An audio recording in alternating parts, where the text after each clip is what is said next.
Justin is a Professor of Political Science and the Director of the Magna Carta Institute. And he's Head of Politics History and the Brunel Law School at Brunel University, London. He has acted as an advisor to many political bodies, including Parliament, the Ministry of Justice, the Committee on Standards in Public Life, the Electoral Commission, and the Council of Europe. His work focuses primarily on political parties and elections, especially areas related to party finance and campaigning. So ideally placed. Justin, over to you. Thanks, Akram. I hope nobody's going to feel shortchanged, but I'm not going to talk about Brexit and Trump per se, but about the issue of the malaise in politics that we seem to be experiencing and the problems of so-called post-truth. And this is often presented, or this sort of debate is often framed by the political left as an invention of the right. And of course, as William says, fake news, so to speak, is nothing new under the sun. Go back to 1920s, there was something called the Zinoviev letter, which was allegedly influential in that particular election. But it's worth balancing that out with the fact that actually Marxists and postmodernists have been making it up for years. So post-truth is not a left or right issue. It's an issue that betrays some of the political debates. And it seems to me that in many political systems we are in a difficult phase at the moment. Regardless of whether you were a supporter of Remain or Leave, regardless of whether you were a supporter of Hillary Clinton or Donald Trump, or any other sort of difficult political situation that's emerged over the last few years. What we have is a situation where people think politics isn't working for them anymore. And part of the blame is with institutions and politicians. But actually, a lot of the blame is us, belongs to us. To me, to William, to Akram, to you as citizens, to everybody who takes an unreasonable pop, if you like, at liberal democracy. And part of the blame, it seems to me, for the problems that we're encountering lies with liberal-minded people who fail to grasp the fact that liberal democracy, which protects us, which gives us liberty and keeps us safe, requires some protection. Liberal democracy is robust. It's more robust than all other systems, but it's not unbreakable. And the trouble with liberals is they just can't say no. So we collectively have failed to understand that not all people share the very principles that underlie liberal democracy. We have failed as a population, as a global community, to understand that the very foundations of liberal democracy, through checks and balances, whether it's the rule of law or different modes of power within a polity, need protecting and support. So we engage in these ridiculous attacks on politicians. Now, I'm delighted to see this evening that we have some local politicians here. I was having a delightful conversation earlier with a councillor here from Hillingdon Council. And I bet this councillor, and indeed the mayor, has been attacked and been subject to suspicion about your motives. And of course, as with any profession, there are some wrong-uns. There are even some wrong-uns who work in higher education. But most politicians don't do it for the money. If they did, they wouldn't be politicians, for a start, okay? Most politicians do it for the public good, do it for the best possible reasons, whether they're from the left, from the right, from the centre, wherever. They do it because they want to serve, and by and large, they do it very well. And yet, we insist on attacking them. We insist on presenting them as though they are somehow corrupt for the no better reason than they've stood for election. Stood for election, if they're an MP, on what is actually a very modest salary compared with other professions, stood for election with very little job security. And we have to remember that every time we attack our own democracy, we weaken its very foundations. And as a result of our misguided critiques of liberal democracy, and as we've become more educated, we start to demand our own say more, because we apparently don't trust politicians, even though politicians, by and large, are very trustworthy, and mechanisms exist for making them trustworthy.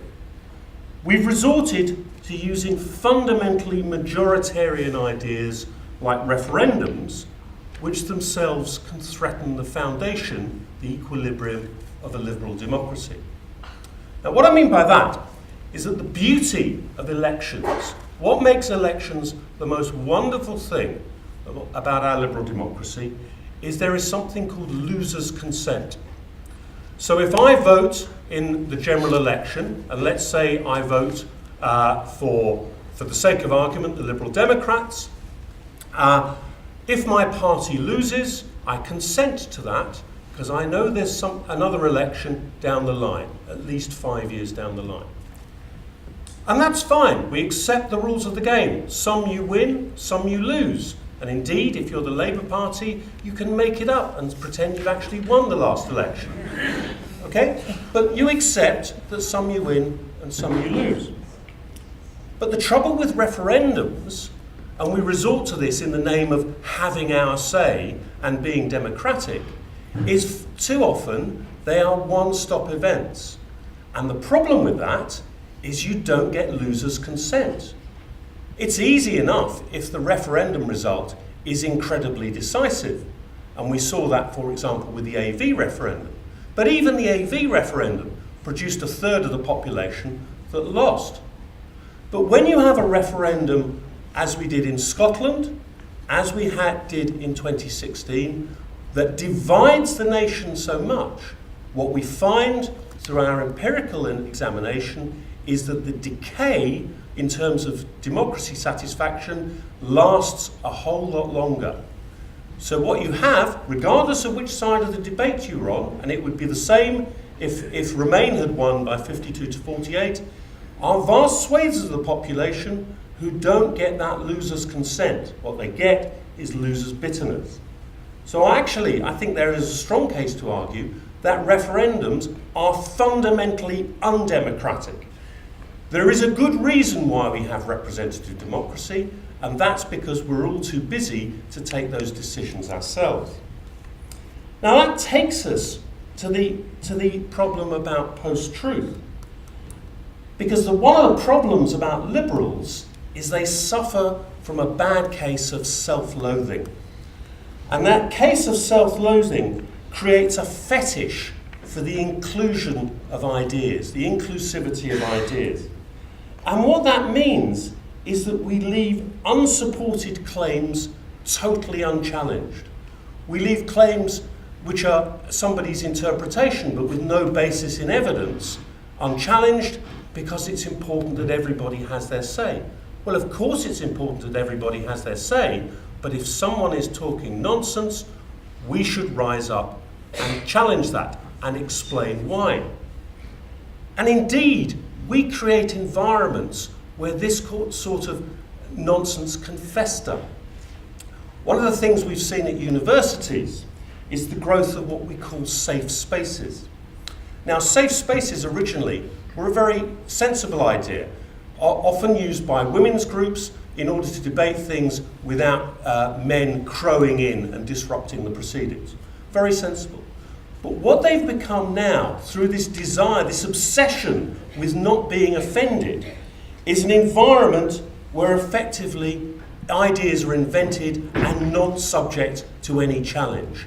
And you get an echo chamber, not just on Twitter, but also in these so-called safe spaces. And why? Because liberals just can't say no. They're addicted to to allowing this stuff to fester. So my point to you is that if we want to get out of this malaise, it's all of our responsibility. It's not the job of politicians solely. It's not the job solely of political parties, and it's not the job solely of political institutions. It's for us to do. So my message is, rise up and challenge nonsense, because otherwise post-truth will fester amongst us.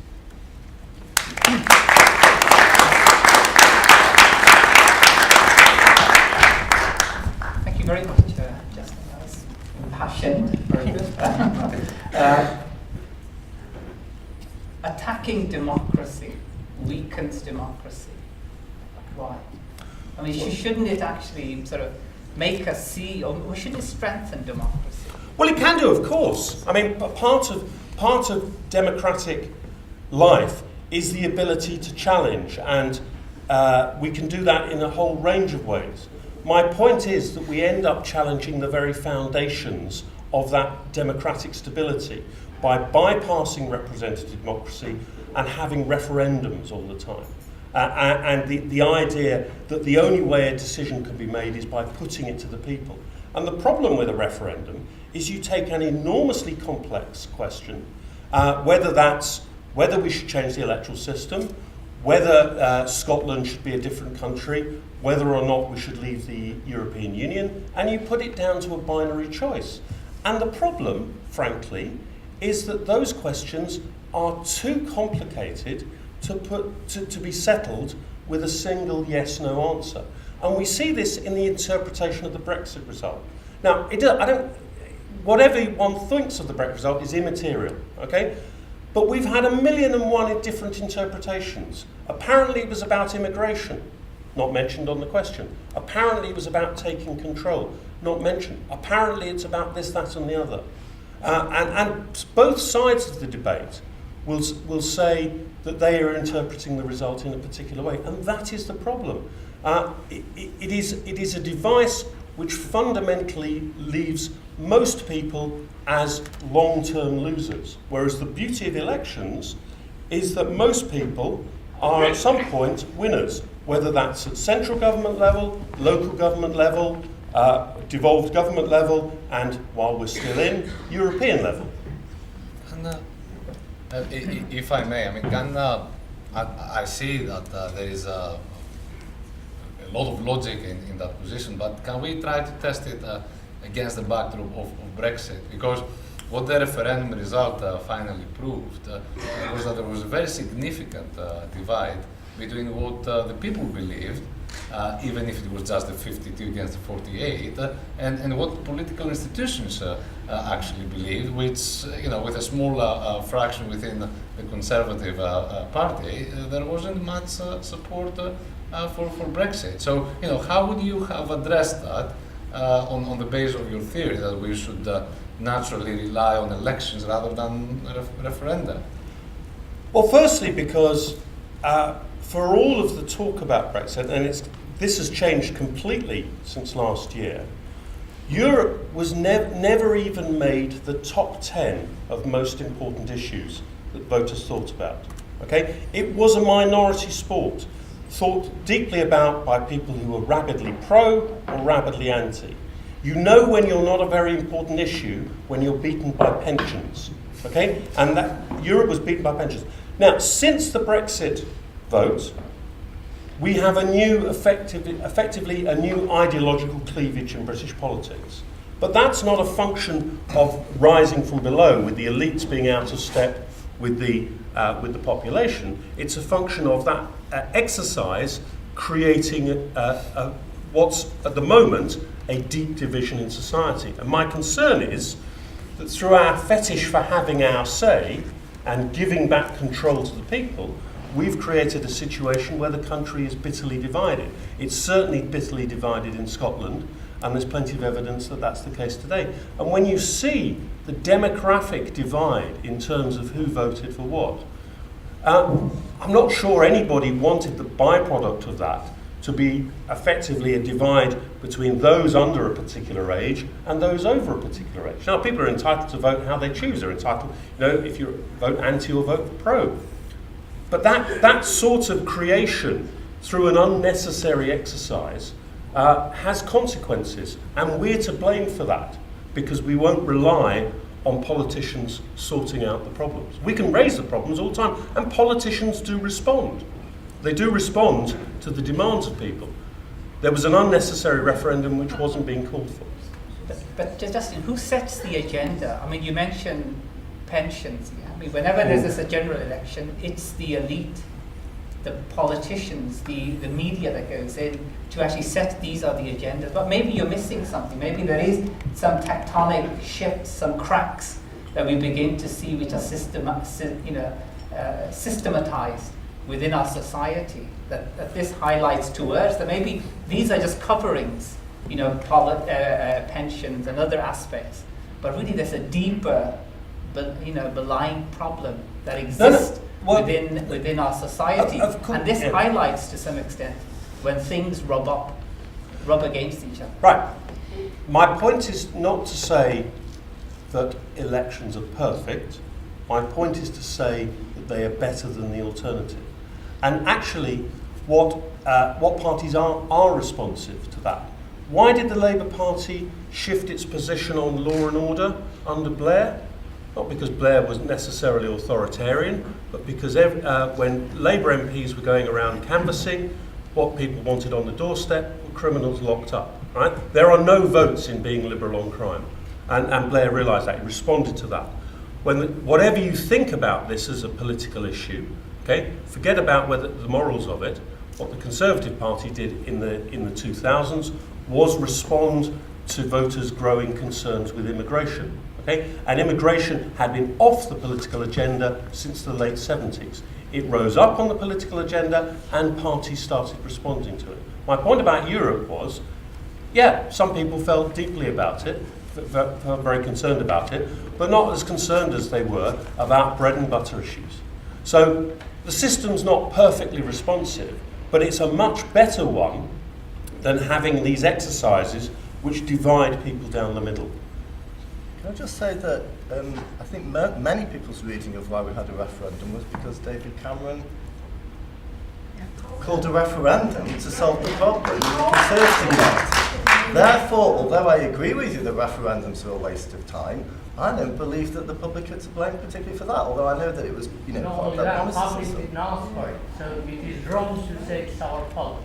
We've never asked for referendum. And they are divisive, which is why Justin's right. That's why parliamentary democracies exist. In post-truth, this is wrong to suggest it's our fault. It's not our fault.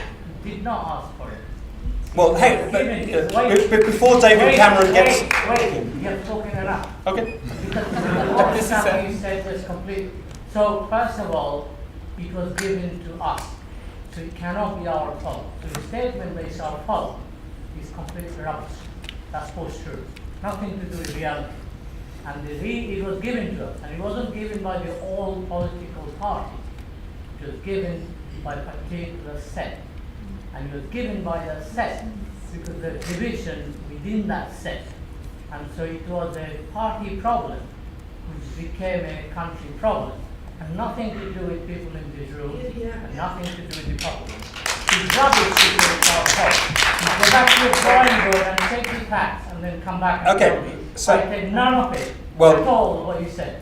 Well, you're free to express your Not view. What I said was I want to say that's the truth, not just express. It's a particular truth.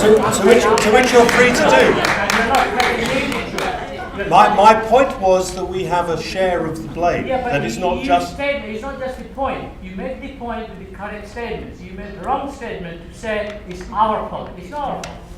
Brexit, even the referendum, we never asked for it. Nobody here asked for it. It was given to us. Okay, well, we'll come back to that at the end. We keep that point. Can I just alive. make a quick point? Before David Cameron gets all the blame... I didn't blame him. No. I blamed him. Responding to me. Don't forget that Harold Wilson did exactly the same.